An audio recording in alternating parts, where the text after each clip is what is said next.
and then came Cafe Culture. Star Ecrit, Christelle still 4 off the lead, and down the outside is Gemalash, the leader, Miming Coat, along with up on the outside Cafe Culture, and then came Omar and Christelle still 2 lengths away from the leader as they come down. Who's Cafe Culture? Christelle coming hard, but too late. Cafe Culture picks up win number 2 at start 3.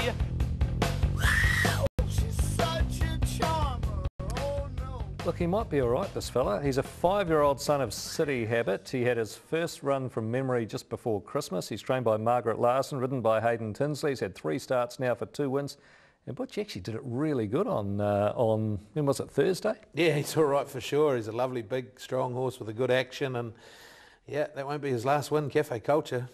Indeed. All right, just staying with the Central Districts, let's have a look at the action from Hastings on Saturday. Of course, Lowland Stakes Day there, and we ended up with a dead heat here between Platinum Witness and from the back of the field, Savaria, and it was Platinum Princess Butch that sort of jogged up here at this point, and then here comes Tinsley on the other dead heater.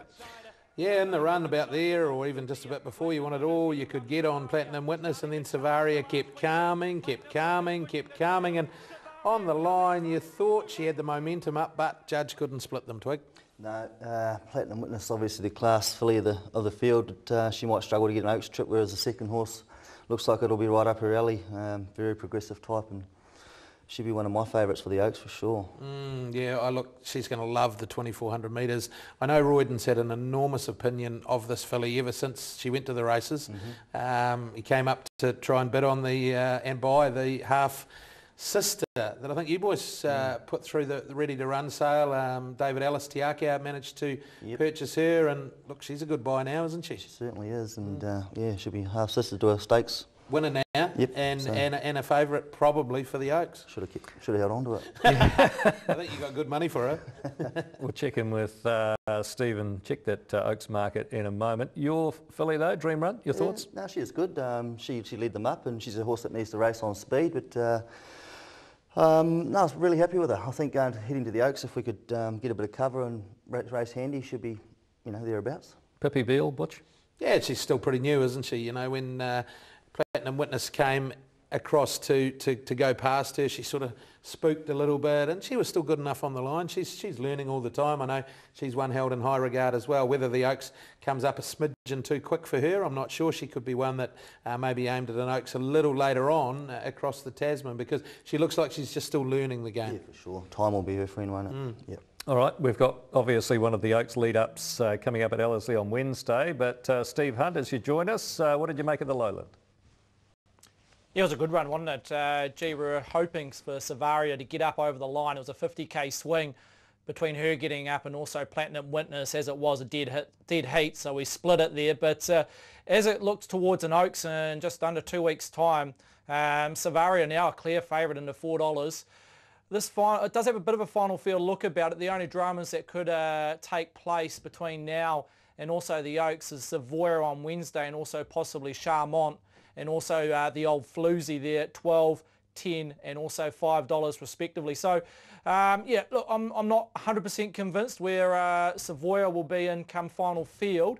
If it puts that field away on Wednesday, it could challenge favouritism, but it currently stands Savaria $4 favourite, Savoia $5. Platinum Witness, yeah, the question mark on pedigree suggests a 2-4 could be a bit of a drama there, but at a $7 price, class fillies can go a long way in an Oaks race. And then Pippi Beale, you see there, not nominated as present, so maybe beware punters after its run on Saturday, whether they progress in late nomit in the next few weeks. But yep, Savaria, all the rage, a $4 favourite for the Group 1 at Trentfirm in just under 2 weeks. Good on you, Steve. Thanks very much. Steve Hunt there from the Racing Desk. If I gave you $20, Butch, which one would you have? Savaria.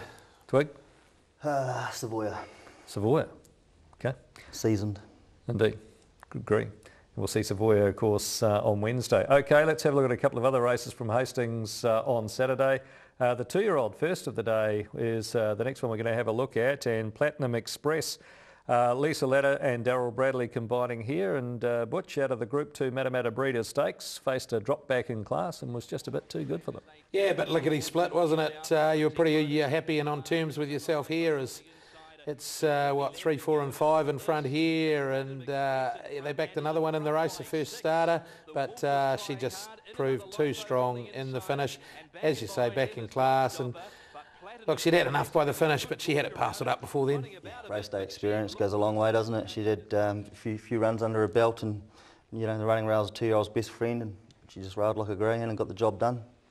Ladder again to the 4 in race number 2. Bradley aboard again, and a shaft mare now having won 4 of 14. Her name, Stunning Princess, Butch. Yeah, she's done a good job here. Managed to get out into the middle of the track, angled off, and you're right, she's in really good form, and she's going to go through to open company on the strength of this pretty easily. She's done it pretty well, Paul. Yeah, it was a lovely ride by Darryl. He rides a lot of winners for Lisa. Darryl's strike rate would be phenomenal for Lisa, and no, they'd also go on and win more races for sure. And the other one of ladders worth mentioning is Mighty Solomon, who won the Open 1400 and carried the big weight and got home. Didn't win by much in the end, Butch, but I mean, he's not an extremely big horse either, so to carry the top weight and do this in a fresh state was pretty good. Yeah, he got the job done, didn't he? He's a good horse, make no mistake about that, what he placed in the Group 1 at his last start. He'd freshened up for, what, 5 weeks maybe, something like that. And he was able to get past. She's a good mare on a day, but yeah, he's just too good in the finish. Yeah, he's got a good will to win, isn't he? Yeah. He only does as much as he has to. When Kelly sort of laid off him a little bit, he was willing to pull up and have a bit of a bludge, but when she got stuck into him, he found the line good, and like good horses do, they know how to win, don't they? Well, and I think our mile, you know, he's a miler now. That was 14, wasn't it? Yep. I think, yeah. Yeah, no, he's a good horse. Yep. Okay, so to what we have learnt this week, Butch? Well, I learnt Australasian racing is really a melting pot of cultures. Let's just have a look at Saturday. We saw Mongolian Khan for the Inner Mongolian Rider Horse Group. First Seal, the China Horse Club, contributor among 3 winners for the Godolphin organisation. Pride of Dubai for Sheikh Mohammed bin Khalifa Al Maktoum, and we saw them win a race as well during the week here in New Zealand. With Dima. Dima, yeah, with the yellow colours there, getting in all sorts of trouble, but managed to get clear. We saw Redeem Code win on Saturday for a Hong Kong owner, Mr. Lau, who also owns Recanto, who was the winner of a stakes race the week before. So Australasian racing, wind back the clock 10 years, probably wasn't so much of a melting pot. It sure is now, and our racing and our industries are the better for it. Oh, for sure. I mean, it makes richer fields, better bred horses, world-class jockeys, and that's what everyone wants, isn't it? For sure. Okay, what have you learnt this week, Butch?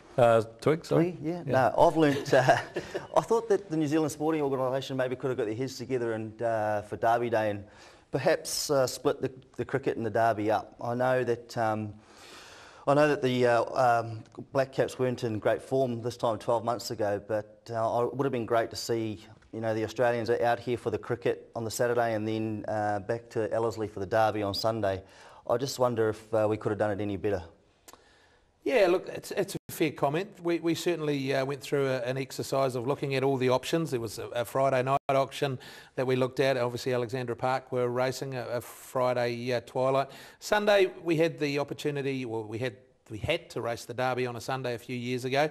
Commercially, a Sunday's a tough day. It's a day that we race on a Sunday before Christmas, that the betting is not as strong on a Sunday as a Saturday, nor food and beverage for whatever reason. I'm not saying we wouldn't have got more people there on the Sunday, but in all things being weighed up after a lot of work, we felt that the Saturday was probably still the best commercial opportunity. But look, the Black Caps are flying. They were everything. You know, like there was a Chiefs Crusaders game on Saturday that you hardly heard anything about. Normally, that'd be leading the news. Lydia Ko firing 61, but it's all cricket, and that's fantastic. The Brendan McCullum and the team are flying, and it's all about cricket. So probably wasn't the 40,000 people that were at Eden Park. No. It's the people that are at home or at the pub and concentrating on the cricket. Chiefs won real good though. Yeah, they did. They were real good. Yeah, they smashed them, didn't they? Yeah, they smashed them, those Crusaders. Twiggy, we've had a lot of emails and correspondence over the last couple of days re your shades on the weekend, your Calvin Kleins. I've lost them. Oh, you've lost them? Where did you get these guys? We can see Mark Stafford in them, in fact. Marty stole them. Marty stole them, actually. Oh, really? They're beauties, aren't they? Aren't they beauties? They might be ladies' glasses, aren't they? Now, what will it look like in 10 years? Twiggy in 10 years? Macho Man Randy Savage. That's him. WWF fan? That'll do me. That will do me. I thought I was being set up today, but it looks like you are. Yeah. Look, just before we head to a break, just wanted to congratulate South Island hoop Terry Mosley. He notched up his 900th winner over the weekend. A really mean achievement, so congratulations to you. We're back with more in a moment. He's one of the country's greatest exports. He's notched Group 1 wins in his native New Zealand, he's adopted Australia and also Hong Kong. Most recently, he has signed on as the #1 rider for racing powerhouse Godolphin. And on Saturday, he recorded his first Group 1 triumph for the operation in the Chipping Norton Stakes. James McDonald joins us in studio after the break.